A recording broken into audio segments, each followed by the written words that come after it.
Boa tarde, caros catequizandos, catequizandas e familiares. Na semana passada terminamos a missa, mas eu queria conversar com vocês a respeito qual o tempo da missa que nós devemos permanecer na igreja, quando ela começa para nós e quando ela termina. Ela começa quando o padre chega no altar e faz o nome do Pai, e ela termina depois da bênção, depois que o padre sai. Depois que ele sai do presbitério, é que se encerra a missa. E se nós chegarmos atrasadas na igreja e não assistimos, não participamos da primeira parte, que são os ritos iniciais, nem da segunda parte, que é a proclamação das leituras, nós não podemos comungar, porque a nossa missa não foi completa. Tem muita gente que chega, o padre já começou, às vezes chega no meio da missa, só se fosse um acidente, por exemplo, a pessoa saiu para a igreja, para ir à missa, foi mais cedo, mas por algum motivo não conseguiu chegar.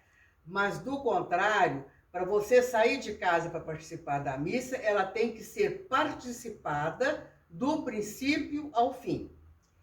Hoje nós vamos falar do encerramento do ano litúrgico A.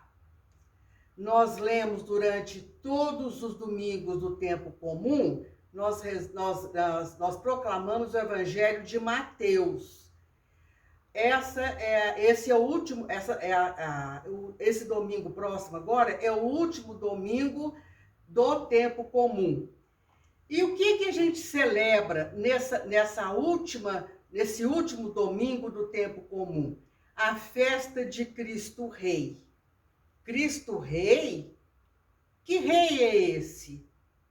Até os apóstolos se enganaram com o reinado de Jesus. Eles acharam que Jesus vinha para fazer um reinado na terra.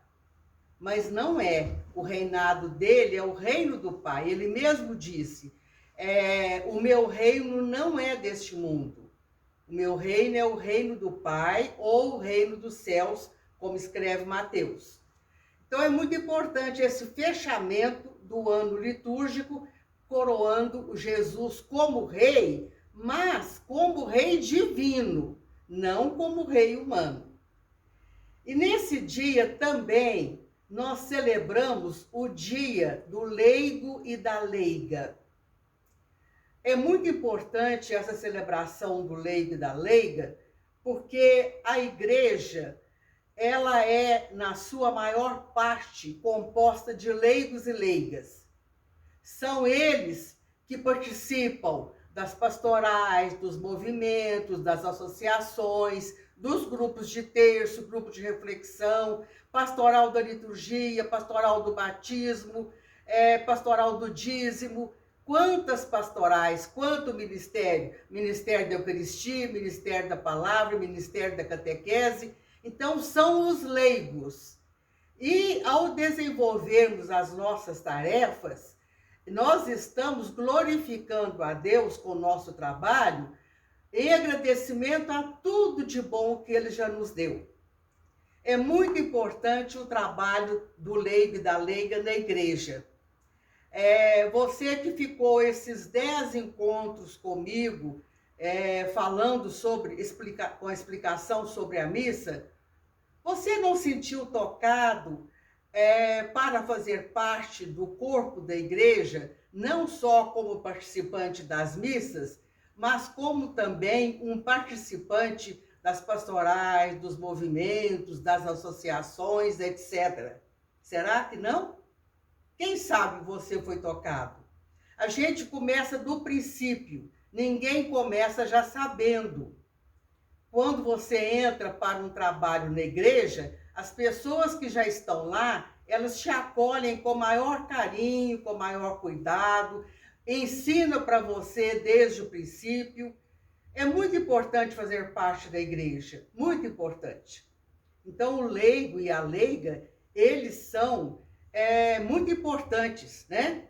para o próprio andamento da igreja, pela própria riqueza da igreja, pelas celebrações. Como que ia acontecer celebrações na igreja sem a participação do leigo ou da leiga? Não tem jeito, né? Então é muito importante essa nossa participação. Nós já celebramos o mês de agosto, que foi o mês vocacional, celebramos o mês de setembro, que foi o mês da Bíblia, para conhecer a palavra de Deus, e depois celebramos em outubro as missões. E agora, em novembro, nós celebramos, encerrando o tempo litúrgico, né? Porque o tempo litúrgico é diferente do tempo, o ano litúrgico é diferente do ano civil. O ano civil começa 1º de janeiro e termina 31 de dezembro. O ano litúrgico, não, ele começa no 1º domingo do Advento e termina no 34º domingo do tempo comum. Depois da celebração da festa de Cristo Rei, nós celebramos na quinta-feira o Dia de Ação de Graças. Nos Estados Unidos, a festa chega a ser maior do que o Natal, não é? É um dia de nós irmos à igreja para agradecer tudo o que aconteceu conosco durante todo esse ano. Apesar da pandemia, nós ainda temos muita coisa para louvar e agradecer a Deus. Eu vou ler agora o evangelho deste domingo para vocês, da festa de Cristo Rei.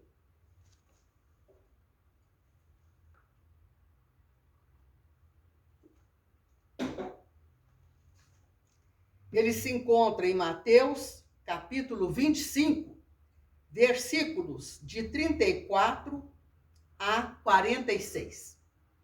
O evangelho é muito grande deste domingo, mas eu vou resumir. Venham vocês que são abençoados por meu Pai. Isto é a única parte do evangelho, é o único evangelista que fala no tempo que Jesus virá para nos encontrarmos e fazer a nossa avaliação, né? Se o que praticamos foi bom e se praticamos o mal. É claro que nós fazemos isso todos os dias da nossa vida, né? Mas aqui é só um simbolismo. Ele diz: venham vocês, quando o Filho do Homem vier na sua glória, ele dirá: venham vocês que são abençoados por meu Pai. Recebam como herança o reino que meu Pai lhes preparou desde a criação do mundo. Pois, prestem atenção, eu estava com fome e vocês me deram de comer. Eu estava com sede e me deram de beber. Eu era estrangeiro e me receberam em sua casa. Eu estava sem roupa e me vestiram. Eu estava doente e cuidaram de mim. Eu estava na prisão e vocês foram me visitar. Então os justos lhe perguntarão: Senhor, quando foi que te vimos com fome e te demos de comer, com sede e te demos de beber? Quando recebemos em casa, quando foi que te vimos como estrangeiro e te recebemos em casa, e sem roupa e te vestimos? Quando foi que te vimos doente ou preso e fomos te visitar? Então o rei lhe responderá: eu garanto a vocês, todas as vezes que vocês fizerem isso a um dos menores de meus irmãs ou irmãos, foi a mim que o fizeram. O contrário será também feito a ele.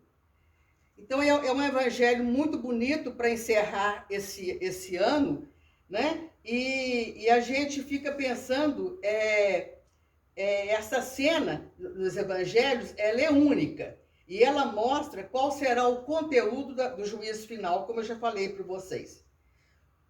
Os homens e as mulheres vão ser julgados pela fé que tiveram em Jesus. É pela fé. Fé que significa reconhecimento e compromisso com Jesus, com a pessoa concreta de Jesus. Porém, onde está Jesus?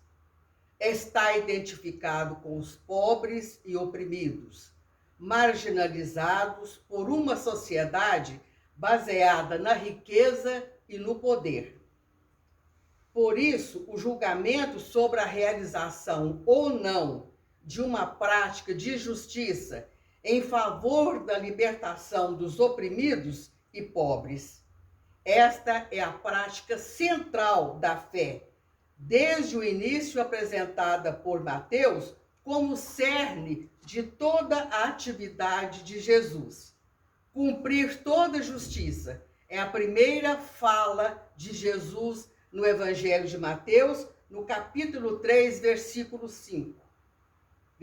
15, desculpem. É a condição para participar da vinda do Rei.